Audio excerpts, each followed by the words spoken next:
Gen Z is about as lazy as every other generation, which means that it's not particularly any better or worse, but it's just different. And so there's always a narrative about the next generation being lazy, doomed, unprepared, or just having something else thrown out of proportion.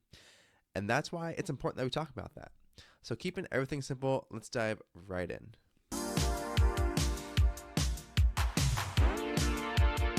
Welcome back to the Keeping Everything Simple podcast. I'm your host and fellow student, Michael Klukas. And on this show, we boil down complicated topics into simple, actionable tips. So, if we're going to start off the conversation around is Gen Z lazy? Is Gen Z actually the laziest generation ever? We have to consider a couple of things here. And it's like, how do we approach work? Has this narrative been done before? And how does like our actual reality impact all of this?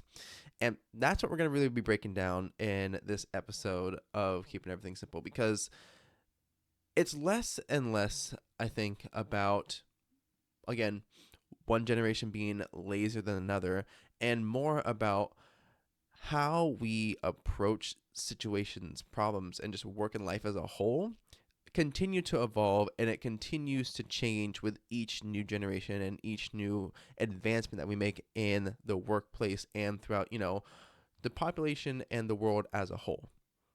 And so that brings us to like the first question here is like, how do we approach work? So for Gen Z in particular, how are we approaching work in a way that businesses and our leaders and just team members in general can understand?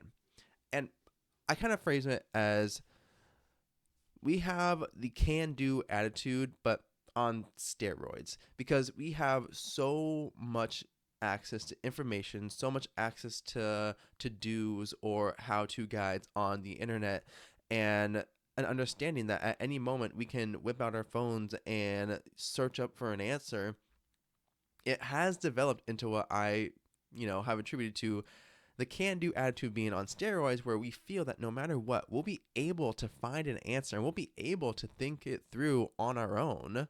And we might then get input after we have attempted it, but we will usually try to seek out an answer first and then get confirmation from maybe a couple different sources, and then get confirmation from our team leaders, our managers, whoever it might be involved. And the reason why I say it's on steroids is because it is both a strength to be able to say, okay, we have the information we need. We can solve this if we work hard at it. But the problem that occurs is when it prevents us from actively reaching out before it becomes a problem. Because if we're always trying to tackle the issue first, that is good. But if we never communicate that we're actually working on it, then we're kind of leaving everyone else in a lurch because they don't know what we're doing. And that just results in this kind of mismatch of communication, or kind of like these drive-bys that would consistently happen, being able to say, oh no, we are working on it, we just haven't said anything. And that will obviously kind of translate into, wow, are they actually doing anything? What are they doing? What are they working on? I don't know, because they're not checking in. And it just kind of snowballs out of there. But because we're trying to actively make progress on it, if we forget the key step of communicating how we're doing it and what we're doing, then it's not going to be a good look for anyone.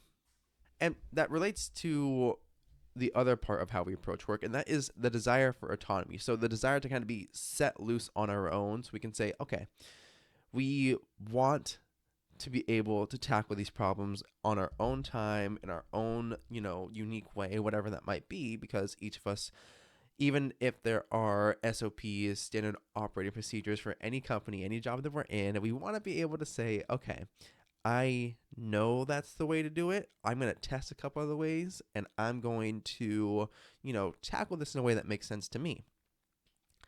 We do want that autonomy, because ultimately, if we are going, again, under the assumption that we have this can-do attitude on steroids, then when we have the autonomy, then we feel that we have full control or full reign over what we are doing and how it gets accomplished. It's just a matter of that point providing touch points to say to our manager or boss, hey, I've been working on this. I know that you would ask me to check in here. Sorry, I missed that check-in. Here's a quick little update on what I've been working on. Here's a little update on a couple issues I encountered. How would you want me to resolve these issues? I brought you option A, B, and C. And it's coming prepared with all the answers that you have or all the answers you could think of, brainstorming it, refining it a little bit more, and then going off again. And I think for most of us, we just like being able to really work on that problem, work on a project in that individual pace, individual capacity, because it means that we have, again, more control over what we're doing. And that is something that I think as a whole, my generation does enjoy, being able to say, okay, I can take ownership for this. This is not something else that, a bunch of people need to have their hands in. I'm able to take point on this and make this, my project and do a good job at it. This does lead to a bit of a dichotomy, though, here, because when I say dichotomy, it's a big word. Go me. It leads to a bit of this catch-22 problem. We have a desire for direction as well as a desire for autonomy. So a desire to work on our own and do something, but having a need to have a sense of, where am I going with this? Why is this important? And how is this going to impact the final project? How is this going to impact the work I do right now? And I would kind of put it as, I'm going to use the Mario Kart reference back here, which if you can see my poster back there, I'm going to have that on full display. It is essentially like you're going through Coconut Mall on Mario Kart, where the track is laid out. There is options of how to get to the finish line, how to complete the course, and we want to have the directions kind of laid out. And that's why I talked about touch points or check-ins whenever we are working on a project, because we want to be able to say, okay, cool, I know when to check in, what to do. Thank you for that. But also to still have some flexibility and freedom within it to say, okay, maybe I want to tackle it this way and do a lot of research beforehand and come up with an answer and then take action. Or maybe I want to do it this way and I just kind of dive right in, and we'll be able to figure it out as we go. We'll wing it a little bit more, and then just in time learning occurs, where when we run into a problem, then we'll look into it. And it's just about, again, having the direction set for us of like, hey, just you need to get this part done to this degree and then check in. And that's giving the direction that allows the autonomy to take place. And it feels like it contradicts each other, because ultimately then people might think, okay, if you want direction, then let me give you more direction. When sometimes it's more the case that we want direction, but we want the path laid out and then to be given control to complete the course as needed. Pick up a couple items along the way, knock a couple people off course, or just focus on getting it done as fast as possible. And it's really a matter of, trying to find that balance, because among all three of those factors, so that can-do idea, the can-do attitude, the desire for autonomy, and also the desire for some direction and purpose behind it, those are factors that play into how we are approaching work as a whole, and why we are suffering from this idea that Gen Z might just be lazy, when it's instead that how we're communicating these needs is probably not as effective as it should be. And that is a problem. But then that leads us into, has every generation just been called lazy? And from what I can tell and what I can see, that answer is pretty much yes. So, because right now it is Gen Z, we have to remember that before us, it was millennials being called entitled and lazy and unprepared. And then before that, it was Gen X being called entitled and that they were babied and they had every, play toy, every abundance afforded to them. And this is just a continual trend. It's a continual narrative that just doesn't seem to be going away. If it's not one generation, it's the next. And it's something to understand, is that if this is just a continual narrative and a continual pattern, then it gets more and more separated from reality the more that it gets drilled into society, and the more that it gets reported on of like, wow, this generation sucks to work with. The fact that Gen Z is listed in different news articles as the worst generation to work for or work with.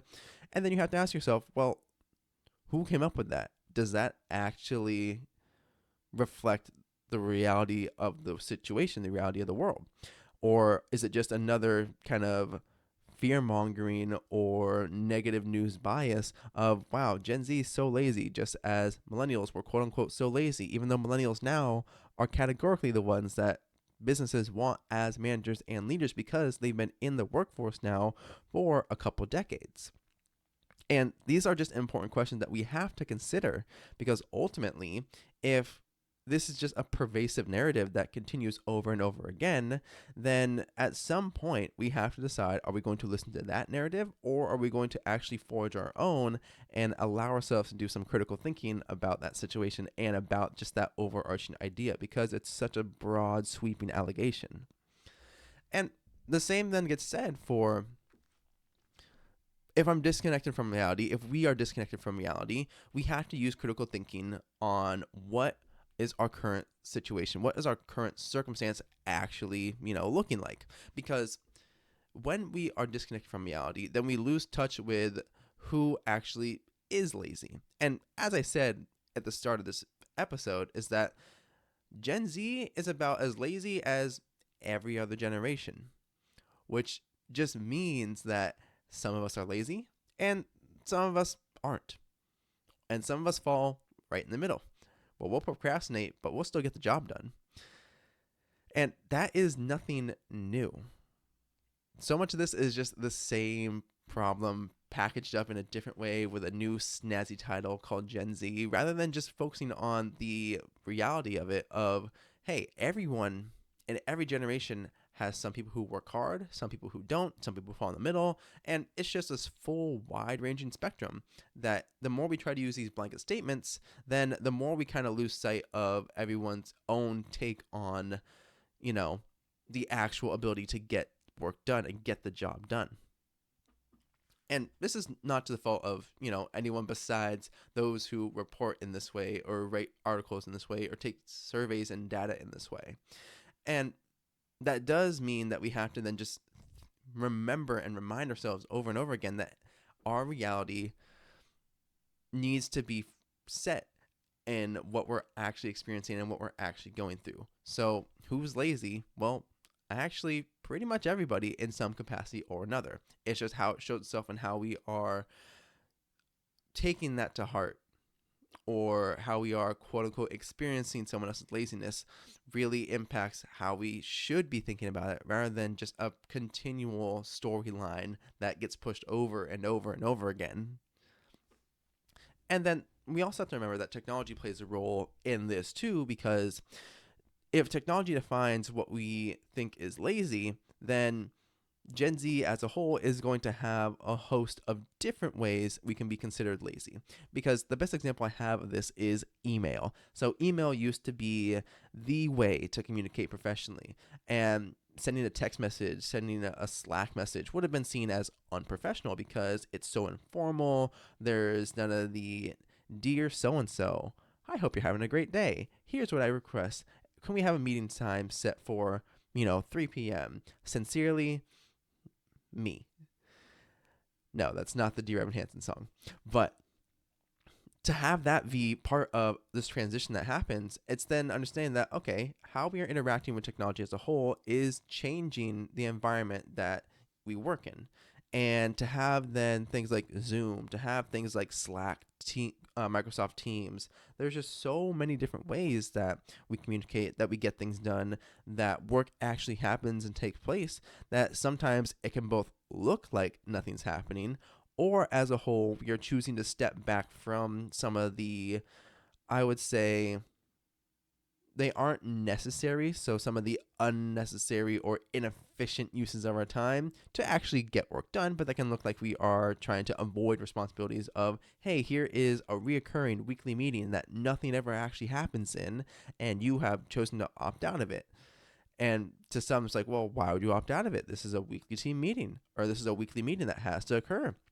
But then understand that, well, sometimes nothing happens at the weekly meetings. And we instead can use that time more effectively, more efficiently, and get more things done, which will help everybody in the long run. But it's all about how the context looks and how it's perceived by those around us. So that's why you have to stay connected to your reality about, hey, are they actually a high performer who just wants to kind of put their head down and put their nose to the grindstone and really work at it? Or are they missing deadlines? Are they having to be followed up with more than others? Is there an actual, laziness pattern being witnessed here? And that's all about the context and just understanding that maybe their way of working is impacted by either the technology they have available to them or just their desire to be efficient overall. And real quick, if you are enjoying this on YouTube, make sure that you leave us a like and subscribe. Ring that notification bell so you know every time I upload a new episode. It helps me out so, so much. If you listen to us on Spotify or a podcast app of choice, make sure you leave us a 5-star rating. It helps grow the show and share with other people just like you, and I truly do greatly appreciate it. Now, we have to then think about, again, just your reality as a whole. So I would categorize this one as your reality needs to be checked, because who is in your immediate circle? Who is actively impacting your day-to-day life at work and not on the news? Because as I was just talking about how someone's context and how someone else perceives it impacts what they think is lazy, we have to then consider, okay, is this someone who is actually on your team that is Gen Z? So Gen Z from 1997 to 2012. And that doesn't even account for that, the 90s kids who are kind of like a transitional generation where some of us lean towards millennials traits more, some of us lean towards Gen Z traits more, because there is that shift in generational, personalities as a whole. We have to then just think about, okay, in my immediate circle, is this person actually Gen Z, for one? Two, are they actively showing that they are lazy? Are they actively missing work? Are they actively not doing the job to par? What's going on here? Are they a high performer? Are they a quiet performer? Which, instead of being a high performer, is someone that wants to just kind of sit down, do the job, and get good marks, and sometimes, if they need to, go above and beyond. Now, that is all about your current immediate circle. It's not what's being reported on that Gen Z is the worst generation to work with, or that Gen Z is so lazy, or that Gen Z is taking sick days more than they should. It's just, there's so many different articles that are going to be coming at you one way or another, and most of them are going to have some negative headline because that's what gets the clicks, and that's what gets the views, and that's what gets the ad money. I can go on and on about that, but it's ultimately thinking through, okay, am I being influenced by the news more than I should be on this matter, or am I witnessing this in my actual life? That's the first question that you have to ask yourself when checking your reality.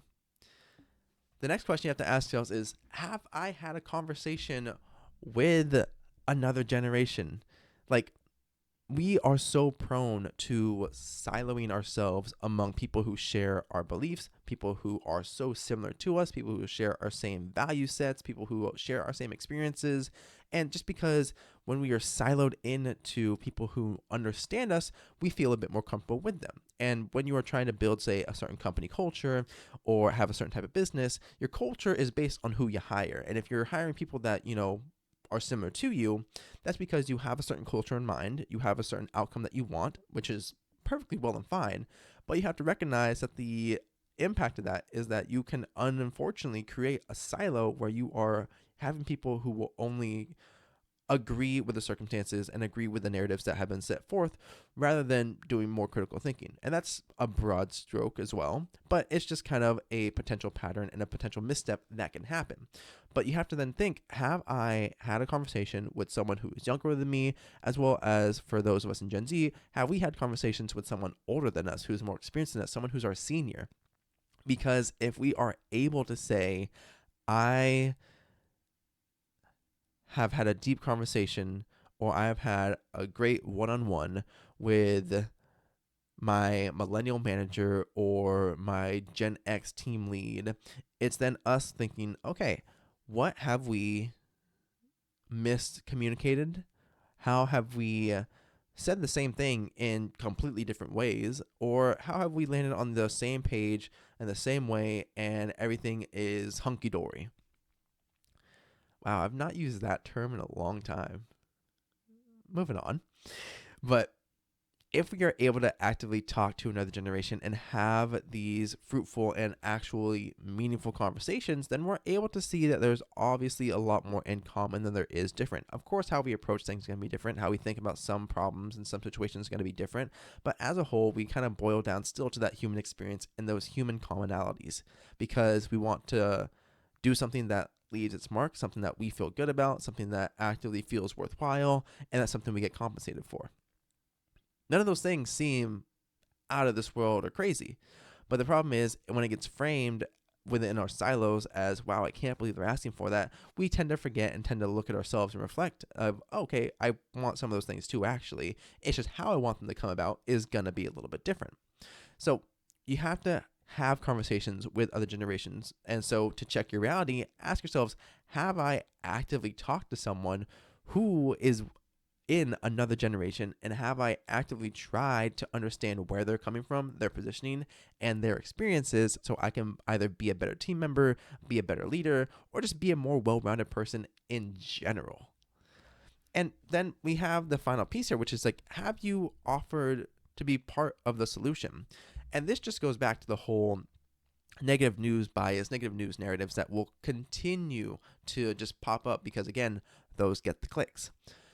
Have you, instead of complaining and griping about, oh, this generation is so unprepared, oh, this generation is so lazy, and I just don't know how they're going to survive, and have you actually instead tried to be an active part of the solution? If someone seems like they are falling behind a little bit, have you reached out and say, hey, I don't know if this is something you need right now, but I saw XYZ look like it was a bit of a problem. I'd be happy to help if you would like the extra pair of hands. Just let me know, shoot me a message, shoot me an email, and I'll come over and help you out.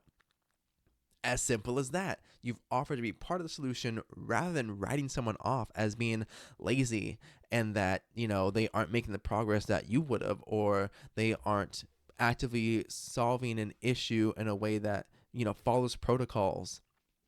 Because when you offer to be part of the solution, you are rerouting the narrative. You are changing everyone's narrative because you are having conversations. You are working within your immediate circle. You're not letting yourself get swayed by narratives that are going to get pushed in the news because they get the clicks and they get the money.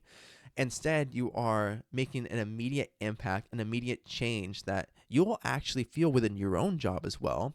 And the people around you will feel as well, because they know that, hey, this isn't a matter of us versus them. This isn't a matter of, wow, I can't believe they're so lazy. They're not going to actively go out of the way to do blah.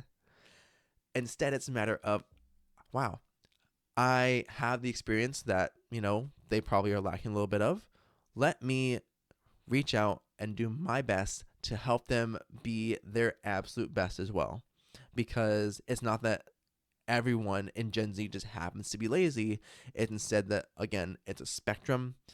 Everyone's a little bit different. And that is just part of the human experience, because everyone falls somewhere on that category of lazy to hardworking hustle culture person.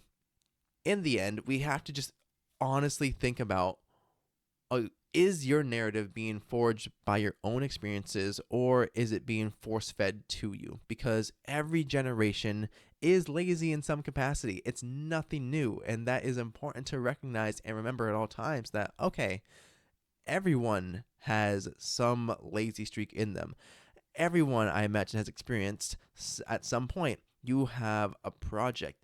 It could have been a school project. It could have been a work project, and you put it off for 2-3 weeks before that deadline hit. And then the night before, you are cramming and you are really staying up late and forcing yourself to get it all done because you were just waiting and waiting and waiting. And that's nothing new. It's nothing that we haven't seen before. So you have to consider, is this the same story being played out over and over again and just being over indexed and thrown out of proportion? Or is this something that's actually becoming a new matter or a new situation? Because in the end, we all share so much more in common than we actually are different on or have differences in. So ask yourselves, have you checked in your immediate circle? Are you actively having conversations? Are you being part of the solution? And is your narrative being fed by your experiences or being fed to you by someone else? So it's not that Generation Z is the laziest one to ever exist, but lazy and what it means to us has definitely changed as a whole for everybody. And every generation has been lazy to some capacity. So keep that in mind the next time that kind of thought pops through your head, or the next time you see a news article claiming that Gen Z is the worst generation to work with, because everybody is going to have one take on this or another, but also at the same time, everybody is going to be lazy in one way or another. With that, have an amazing day. You amazing people. Don't forget to like and subscribe if you watch us on YouTube. Leave us a 5-star rating on Spotify or any other podcast app of choice. I do appreciate it. I will see you all in the next episode. Go out there and do great things.